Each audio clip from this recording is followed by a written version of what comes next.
Hello, parents. Welcome to the Masterful Parenting Podcast.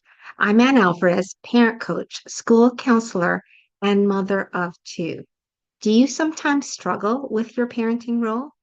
Do you notice that sometimes you're repeating patterns that you learned in your own childhood? Maybe you are carrying childhood pain that has not been healed, and you notice that it is showing up in your parenting with your own children. Perhaps you yell or get frustrated easily. Maybe you are directing them or telling them what to do all the time, and you notice that your actions are affecting your relationship with your children. Well, parents, I totally understand this. I came from childhood pain and I learned how to be a relational parent with my children. And I can teach this to you as well. This podcast is all about learning how to heal the childhood pain that we are carrying so that we can foster healthy relationships with our kids. Join us every week for a new show, and we will dive into the healing and the fostering of healthy relationships with our children. Hello, parents. Welcome to the Masterful Parenting Podcast and Show. This is our part three of the Teen and Toddler series, and I have my favorite coach from India, Anjali Chopra. She is here, and we are going to dive into our third topic for teens and toddlers, and that is socialization. How do we socialize our kids? This is a big topic. Hey, Anjali, lots of Yes. parents have questions like my kid hits another kid, or um, they're not nice to each other on social media. I hear that a lot. So let's dive in. What would you say to parents of toddlers, the early stages? How do we socialize our children?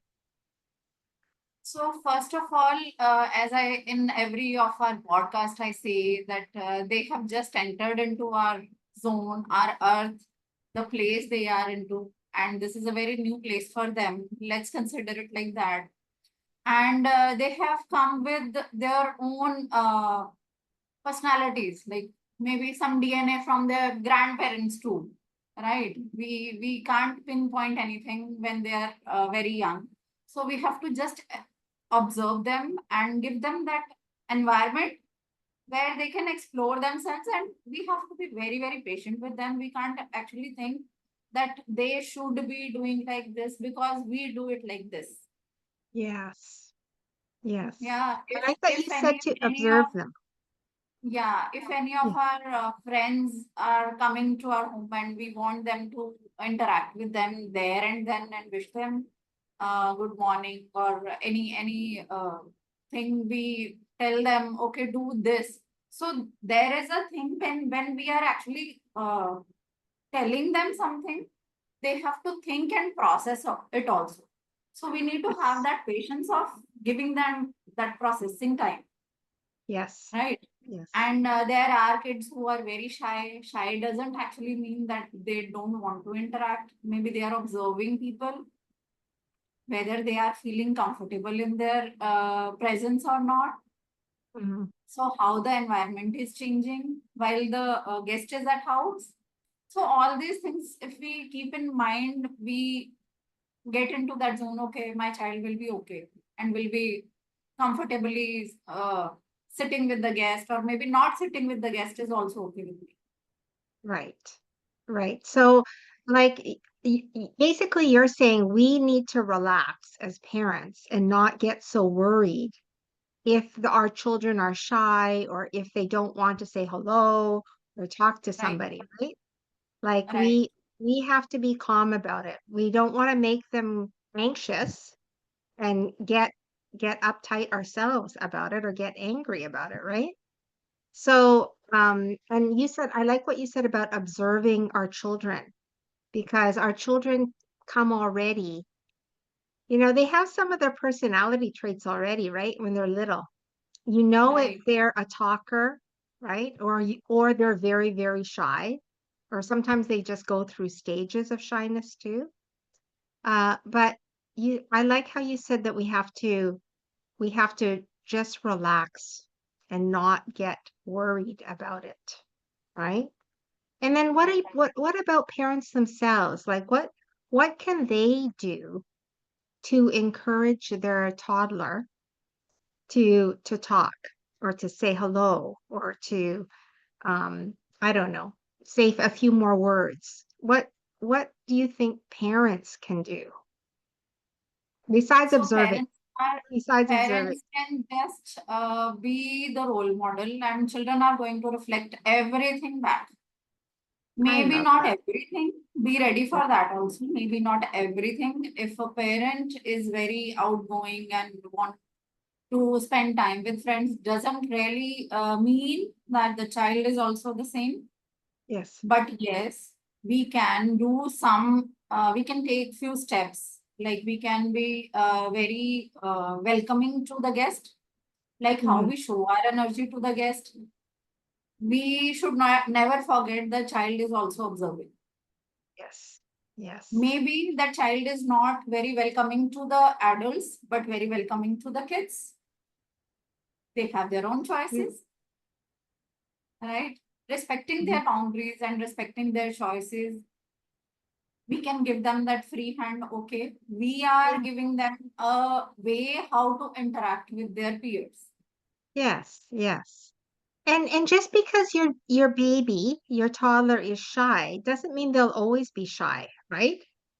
Oh no, these are all phases. They will come and go and will come again during teenage time. We know Yeah. that.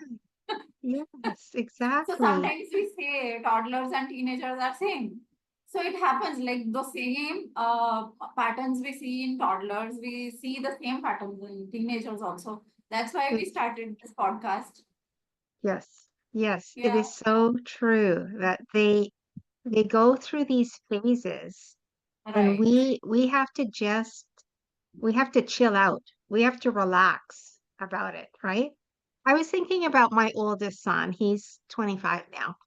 But when he was little, he was very, very shy and he didn't talk much at all. And he was an introvert, right? An introverted kid. He liked time alone. He didn't like to have kids over. He's like, Mom, I saw them all week at school. Why do I have to see them again on the weekend? He would be like, No, Mom, I don't want to see any friends. And I was like, Okay.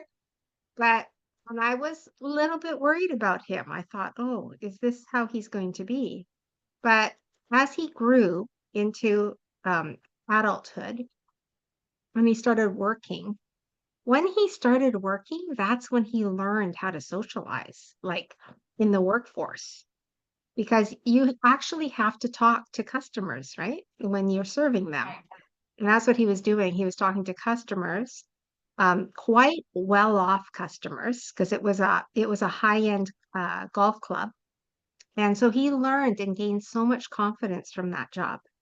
That's why I'm saying, parents, we have to just relax because now is not forever, and our kids are Right. constantly growing and changing and surprising us, right? Right, right, So right. So that's Helen, like, and I just felt that I should also share my son's toddler time and yes, how he was as a toddler and how he is right now as an adult. So as a toddler, he used to be a very kinesthetic child who could never sit at one place. He was a very kinesthetic child. Okay. So even people around us used to tell us that why don't he sit at one place? And believe me, I was a mother who never used to pay that much attention. Yes, definitely, I used to tell him that how we behave in front of everyone, that behavior, because see, even if we are going to anyone's house also, so how to sit on sofa? What all things you need to take care of, that you don't spoil all those things. If you want to put in your energy, you can play outside. That is one thing. Channelizing the energy at the right place.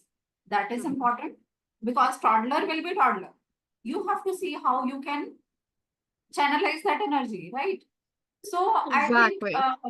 I had that leverage of being a teacher, and then I was growing with him as a mother too. So now, as an adult, when I see a kinesthetic child is now into data analysis, so which requires a lot of concentration. Mhm. So the right kind of environment was imposed on that area where you have to go out in the playground and play for as many hours as you want. Because I know after that he'll be focused on his stuff, Mhm.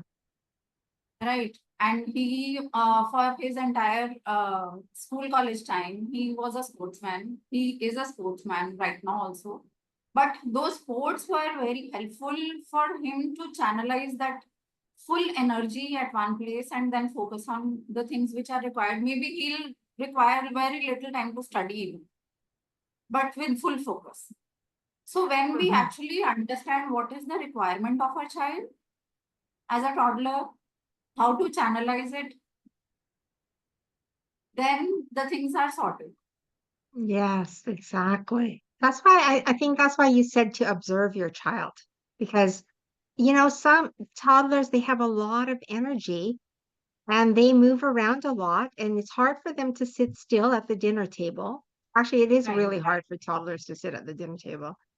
But we can still teach them.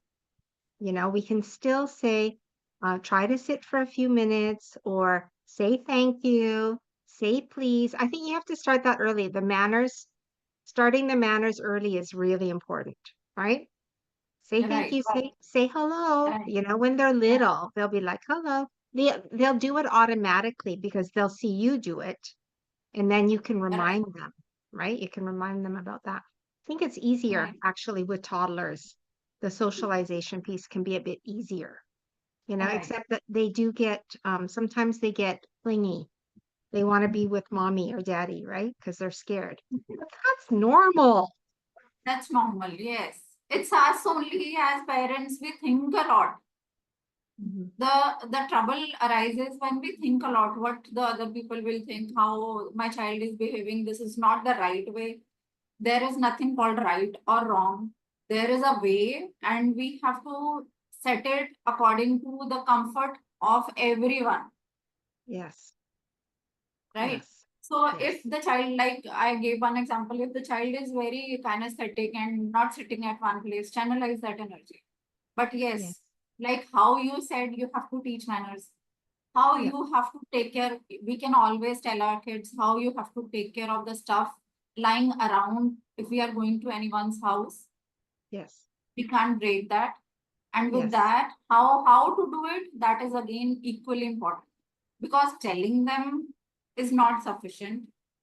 We have yes, to ask them few queries. How will you yeah, find if someone breaks your toy or the flower vase we have in this room?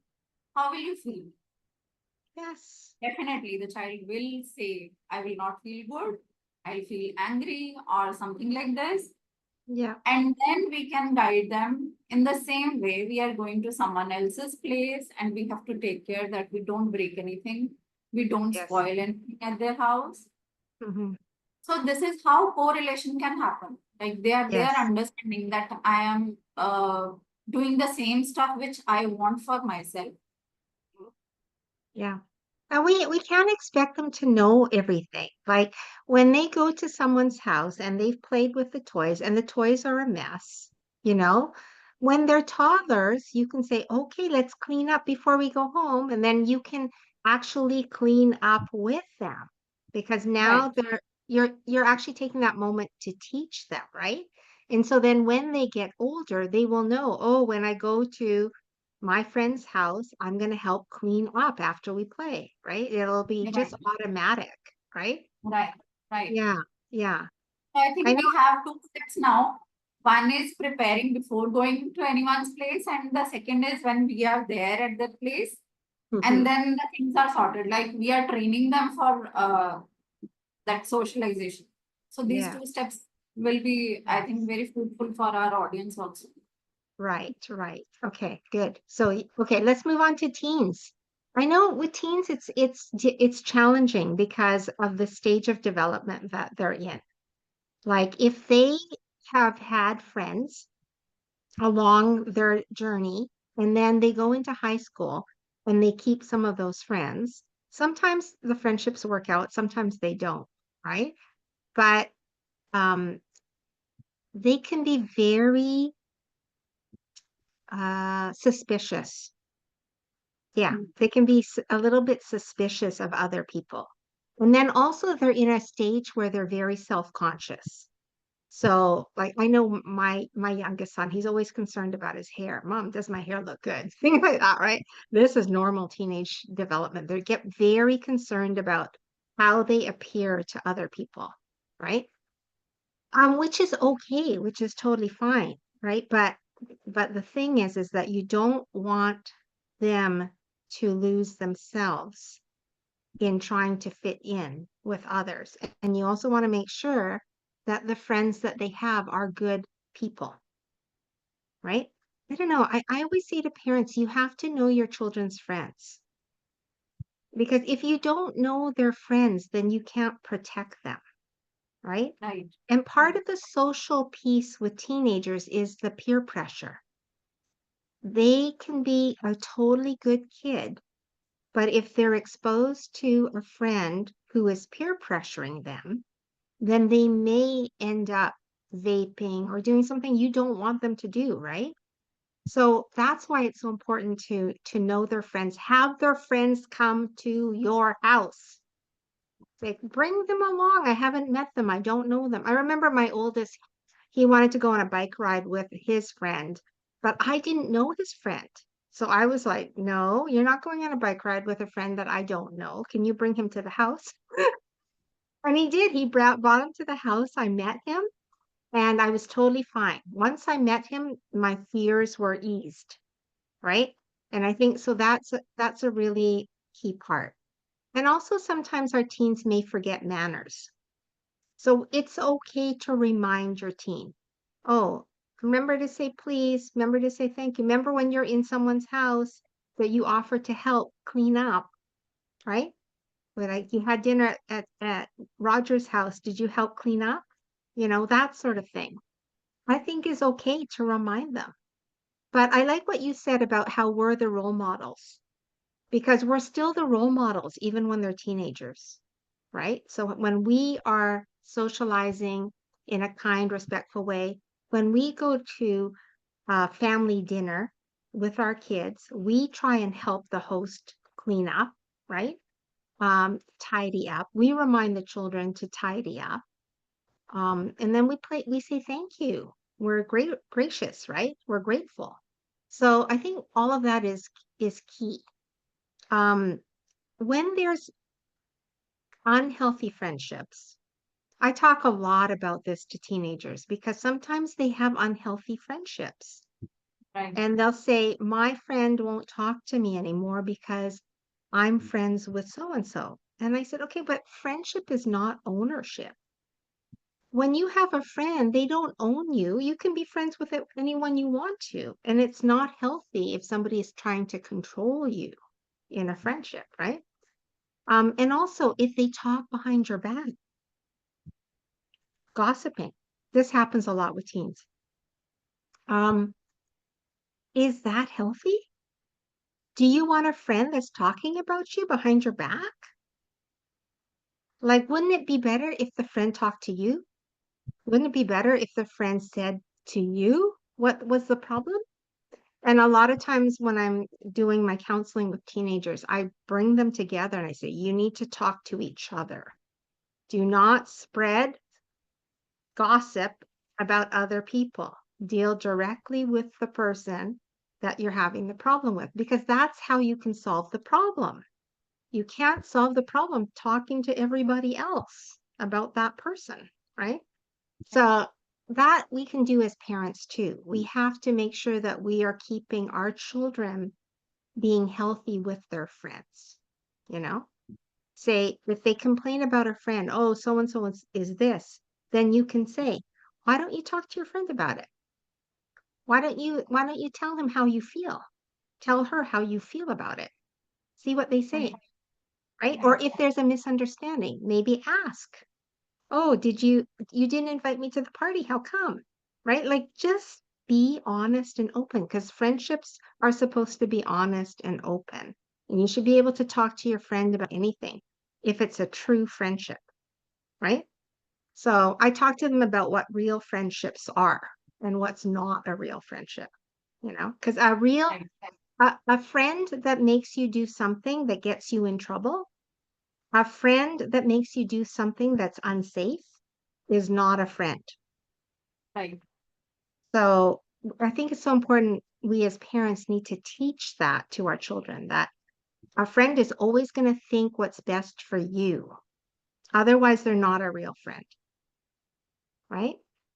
So those are like some of the lessons. And as we're getting them ready for work, then we have to teach them the social parts, which is get to work on time, make sure you're working and you don't have your phone out, right? Keep your phone away. When they're socializing, keep your phone away, talk to your friends, you know, that sort of thing. It helps now in Canada, they don't allow cell phones to be used during school time. And good. actually that's made a huge difference with our kids because now our kids are talking to each other, right? Like, and they're listening to the teacher. So the social part with phones is really important. And in my own family, when we have dinner together, our phones are put away. We do not have our phones out because it's our time to connect. It's our time to Right. talk to each other, right?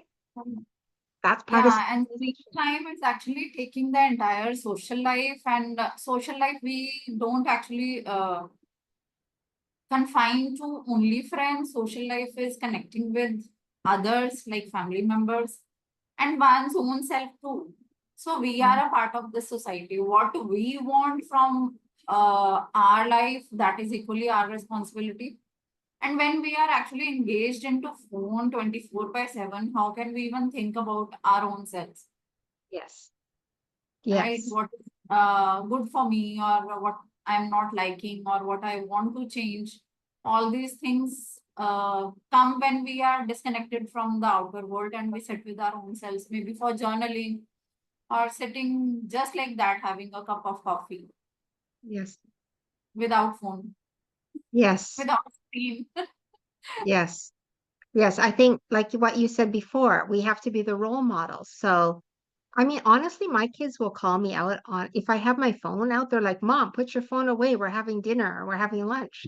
And I'll be, oh yeah, you know, So but I have but also kept one time for me where I'm not utilizing my phone most of the time, and sometimes I leave my phone. Like if I have to go to my garden to take my dog for a walk, I just leave my phone at home. Even if I have to call someone, my husband's phone is there. So in this way, we are just having one phone with us, which sometimes it lies in the car too, so that we are connecting with the nature where we have come to, or we are just talking to other dogs who are coming to yes, meet our dog. So we are interacting with them too, and this is a very beautiful feeling, like connecting to the nature too. When we are yes, actually present, then only we are connecting. If we are not present, if we are just digging into the messages which we have received the entire day, it can wait for 1 hour. It's okay. yes, yeah. Some We time for you nurturing yourself. That is important. yes, yes. Disconnecting is actually self-care. When Right. you disconnect, you're actually taking care of yourself, right? Because you can get so bombarded with emails, messages, social media, right? And then you're not living in the moment. You're not That savoring the moment, or like you said, nature, going for a walk and that sort of thing.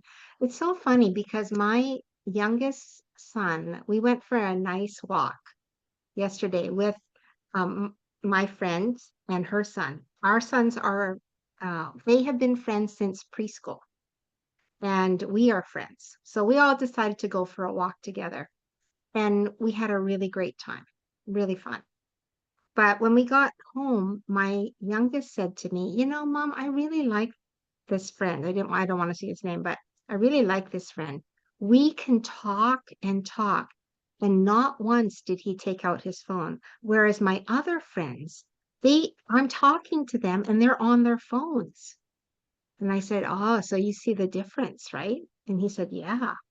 I said, "Well, then this is a good friend." Right? Right. This is a keeper, this friend. And he agreed. But I'm so proud of him that he noticed that and that he understood that connection piece. I think when you were modeling connection with our kids, they will notice when other people are disconnected, right? Right. And so that's the good thing about our parenting journey is that we are constantly connecting with them. That then they long for connection with other people too, not just us. So it's a good lesson, parents. When the kids are together, say there's a time when you put your phones away and just talk or play a game. Take out a board game, right? Take out the football. Like do something together. So everybody is savoring the Once moment. actually we set our mind to something that this is one time where I'm not utilizing my food. One thing is definitely food. Food is the energy we are giving to our body. And when we are actually utilizing that body or our brain or our eyes to grab something which is not giving us that energy, which is required, Yes. actually required for our health, then we are wasting that energy, right? So we are Mhm. constantly on phone and not absorbing the real food which is required in our body. Our Yes. body is Exactly. always listening to us and it's always absorbing what we are giving it. Yes, This exactly. one basic time, I really feel that that is the best time where we can just put our phones off and Yes. sometime in the day, maybe 1 hour or something for us and our kids. If we Yes. start doing it with very small steps, one step at a time, it's not Yes. very tough. Yes. And delay the access to technology. Like my Right. kids didn't have phones till they were older, like probably 11, 10 or 11 was my youngest. And then yeah, I see both of them are around 10 or 11. And it was mainly for me because I wanted to make sure they were safe so I can message them. But yeah, I think if you can delay it, that is really, really good because they actually, when they're young, they really long for connection. So we need to take that time as sacred, and Yeah. connect with So them as there we can much. always go back to our childhood and understand how our parents used to be very calm. Yes. Somewhere they never had any access to this kind of technology. And Mhm. it was a way better life, I believe. Yeah, sometimes it was simpler, right? And And simple when is we get good. that impulse of calling our kids any time, we can always go back to that time for some time and come Yes. back to the right Yes. moment. Yes. Yes, Yeah, and exactly. share our experiences with our kids, how we used to live our life when we were kids. Yes. That is equally one very good exercise what we can do with our kids. And sometimes we never know. Kids love some of our activities or some of our time which we have lived, True. and then they want to replicate it. Yes. Yes. They So might want to sharing try our, the things that we yeah, did. Yeah, yes. for sure. For sure. Ah, So this so is good, another, Anjali. right So from good. toddlers, teens, I think this is the best exercise what we can do, sharing our childhood memories with them. I agree. I agree. They want to know about us. So Yes, they shouldn't, your children should know you, who you yes. are, right? So, and how do they do that? They only know you when you share about yourself, what it was like for you. So I think that is Yeah, so so one of my favorite part used to be when I used to tell my own mistakes to my kid by laughing on them. Okay, it's okay to make mistakes because this is a part of our journey. yes. So when we are giving these indirect messages, they are already seeding in their brains. Yes, it is okay to make mistakes. This is a part of our journey. Yeah, yeah, yeah. And you can say it to your kids. Can Oh, be I wrong. was, We can be yes, wrong. We can make mistakes, yes, which could be learning stepping stones. Also, they are not yes, mistakes. Actually, we are learning and doing and learning and doing. I agree. They're only lessons. There's no mistakes. There's only Yeah, lessons. Yeah, yes. I agree with you. Oh, so good.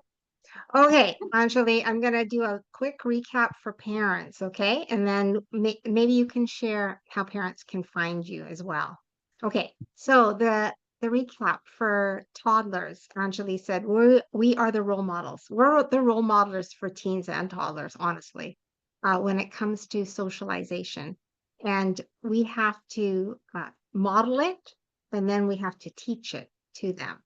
And we can expose our kids to social situations, but we have to observe our children and not force things Right. because our kids need to feel comfortable and safe. And when we're forcing them, they're not going to feel comfortable or safe. So we have to observe them. If they're shy, it's okay. You know, if they're really active, it's okay, right? We Right. accept our children the way they are, and we don't try to force things, but we can encourage them. We can teach them manners. We can say thank you, say hello. You know, we can teach them to help clean up when they're visiting someone's house. You know, we can model it and we can teach them. Those are so really, really important times. And then with the teenage years, we need to teach our kids what are healthy friendships so that they don't fall into the trap of peer pressure. Our We need to give them the message that friends always look after your best interests and will not Right. lead you to harm. Okay.